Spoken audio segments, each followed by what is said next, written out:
Alright folks, we're back in the loop. Ethan Hassan Destiny for 100 years. So for those of you uninformed, Ethan Klein uploaded a brand new video all about how he's suing a certain group of content creators. These creators being Denims, Frogan, and Kaceytron of all people. This has been the culmination of a huge drama that we've covered a little on this channel, but other creators have covered it en masse.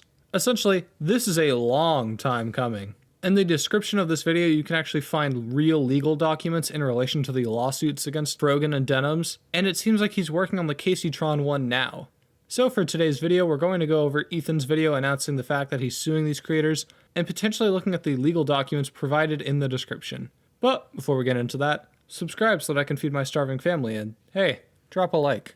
So, as I said, I've covered this drama quite a bit before, so I'm not going to rehash stuff unless it becomes relevant.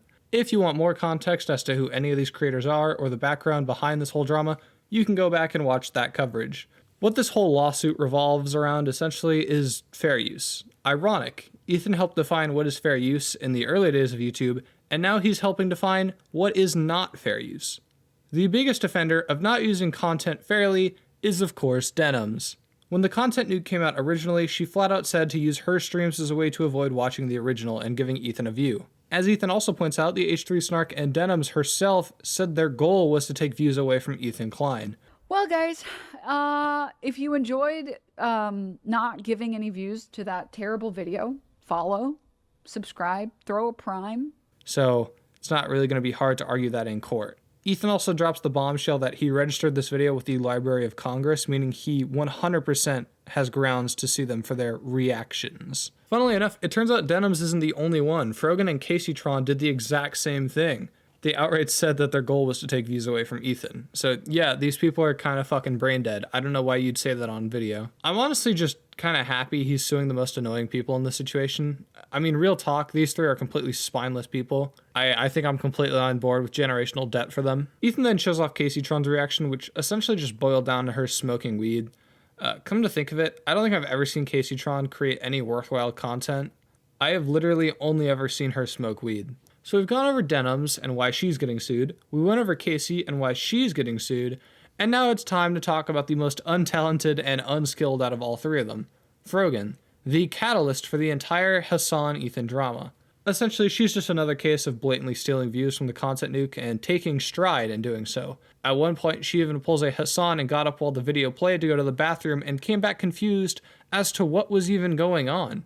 Apparently her chatters even asked her why she was skipping points, to which she got mad at them. I don't have anything to say, dude, because he's cycling the same fucking points over and over again. What more commentary do you need on him repeating the same fucking points for the whole first hour and 1 minute and 32 seconds?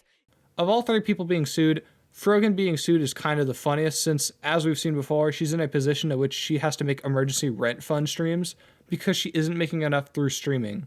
So this might not just put her in generational debt, it might actually make her homeless. And you know what? Of all the people that could be made homeless from the situation, I am glad that it happened to her. Anyone who can cheer for a mass murder is kind of fucking disgusting. Some of the extras that were highlighted were the debate that Denims had with JXE, a debate that we have known for a while now that Denims looked like a complete moron after happening. Like, honestly, Ethan shows the highlights, but if you haven't seen this entire thing, I honestly actively encourage you guys to go check it out because it's genuinely hilarious how awful Denims looks when debating. There's a reason why she never called into the H3 podcast when Ethan offered her a chance to debate. It's because she didn't want a second debate to exist online where she looks terrible. Ethan says outright that the point of the lawsuit isn't to get money, it's about setting a standard when it comes to reacting on Twitch. Ethan even states that he's fine with people like XQC and Asmongold when they do it. You know, when they do it, it's just kind of out of lack of giving a fuck, but it's not really malicious. But Denims and Frogan and co, they outright state that they're doing this in a malicious fashion. That's why this is different.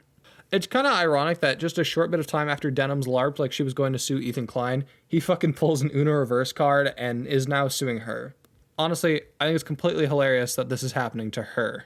One thing Ethan pointed out before the haters could even comment on it, which I'm sure they still will, let's be honest, is that all the people Ethan are suing are women. I don't think this plays any part into it. I more so think they were the ones picked since they are the ones who openly express their malicious nature. So they were the easiest ones to file suits against. I mean, say what you want about Hassan, but his reaction was, what, fucking 8 hours? And that was like an hour of content that he watched. Say what you want, but I mean, that's kind of reacting fairly. I gotta give him the point there. Even then though, who cares? These are 3 of the most outspoken and annoying people in the entire drama, so honestly, I don't care why they were picked. I'm just kind of glad it's happening. I think Ethan's reasoning as to why he's filing these lawsuits is entirely fair, to be honest. And if it goes even remotely close to like his last lawsuit on fair use, then this could potentially change the way copyright works online, which overall is a net positive. There are some people who are way too comfortable just basically re-uploading an entire other person's work, and I think it's completely cringe. Twitch outwardly does not encourage fair use, and honestly, this was just like a long time coming. Even apart from the Hassan-Ethan drama, it was inevitable that a lawsuit would be filed against some fucking Twitch streamers in the name of fair use. And with that, the video's over. As I stated, I'm siding with Ethan here. I agree with the rationale, I agree with the reasoning, and I certainly agree with who the people getting sued are. Honestly, with all the things these people have said, as well as the H3 Snark post, it seems highly unlikely that Ethan would lose this lawsuit, but as I've stated before, I'm not a lawyer, so don't take my opinion as a matter of fact as to what will happen. Kaceytron has already posted her GoFundMe for her legal suit, to which I think it got $1,000 in a couple hours, which is not good considering the situation. I'll throw up the current amount when I'm done editing this, but it can't be that much. Denims and Frogan also posted theirs, but Frogan's was considerably asking for a lot more. But the interesting part is Dan Saltman actually pointed out how much this might cost each of them. He pointed out that these lawsuits each are going to be $100,000 in just legal fees alone. Combining that with the fact that Ethan would get $150,000 per lawsuit he won, and obviously if they lose, they'd have to pay the, legal fees. Ethan would, at the very least, make $250,000 per case, so yeah, this is really bad for those guys. And also, as the Yeet account pointed out, Frogan has deleted all of her VODs after this video was posted. Not only is this pointless because if Ethan has 4 years of unhinged bad empanada messages from that guy's Discord server, I find it highly unlikely that he hasn't saved all the relevant VODs about you, Frogan. And on top of that, isn't that kind of tampering with evidence? I mean, the whole case revolves around the stuff you've said on your Twitch VODs, so wouldn't deleting them be a crime? I don't know. I'm not a lawyer. Anyway, to round this video off, Ethan is taking a W here. I think he absolutely has a case, and even other creators are saying so. And I think Denims, Frogan, and Kaceytron should probably be worrying about their financial situations going forward. With that, I'm gonna end the video. I don't know, join the Discord server, follow me on Twitter, and subscribe, I guess it'd be cool. Anyway, I don't know. Later.